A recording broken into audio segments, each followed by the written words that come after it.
ដោះស្រាយបញ្ហា Telegram នៅពេលដែលយើងដូរទូរស័ព្ទឬក៏ login ថ្មីគឺ Telegram ហ្នឹងគឺឲ្យយើងpay លុយអញ្ចឹងបងប្អូនអាចដោះស្រាយជាមួយវិធីនេះបានបងប្អូនដូចឃើញនៅក្នុង Telegram អញ្ចឹងនៅពេលដែលយើងចូលទៅគឺវា load ឲ្យយើង pay លុយហើយអញ្ចឹងឡើងយើងសាកចូលមកនេះបងប្អូនដូចខ្ញុំប្រាប់អញ្ចឹងអានេះគេឲ្យយើងបញ្ចូលលុយ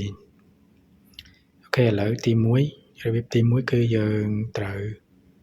តែចូលទៅក្នុង app Telegram សិនដោយយើងចុច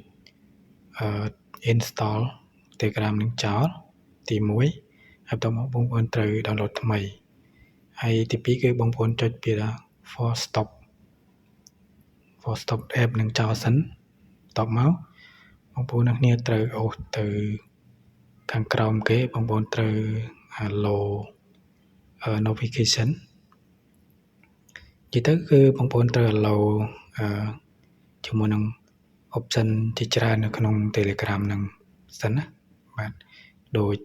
វីដេអូបង្ហាញអញ្ចឹងធ្វើការបើកនឹងមុខងារ permission មួយទៀតអញ្ចឹងបងប្អូនត្រូវបើកទាំងអស់បាទនេះអញ្ចឹងដូចខ្ញុំអូសបង្ហាញអញ្ចឹងគឺយើងត្រូវបើក allow ទាំងអស់នៅពេលដែលឃើញពាក្យថា don't allow បាទយើងចុច allow ទាំងអស់មកបន្ទាប់មកយើងចូលទៅកាន់ Telegram សារថ្មីតើយើងវាយលេខទូរស័ព្ទអញ្ចឹង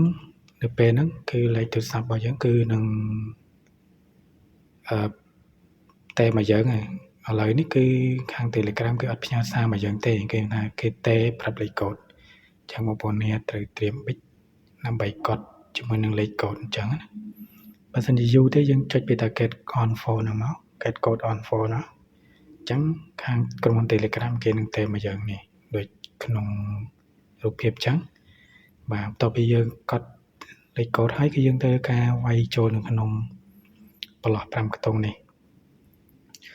បាទយើងវាយឲ្យត្រូវជាមួយនឹងកូដមកគេផ្ញើមកអាកន្លែងនេះគឺលេខ2ទេបងប្អូននេះដោយសារខ្ញុំវាយខុសអញ្ចឹងនៅពេលយើង login មកគឺយើងចូលប្រើបានធម្មតាជាមួយនឹង app Telegram បាទអញ្ចឹងបើសិនជាបងប្អូនមានចម្ងល់បងប្អូនអាចសាកសួរនៅក្នុង comment នៅខាងក្រោមអញ្ចឹងខ្ញុំនឹងប្រាប់ពីវិធី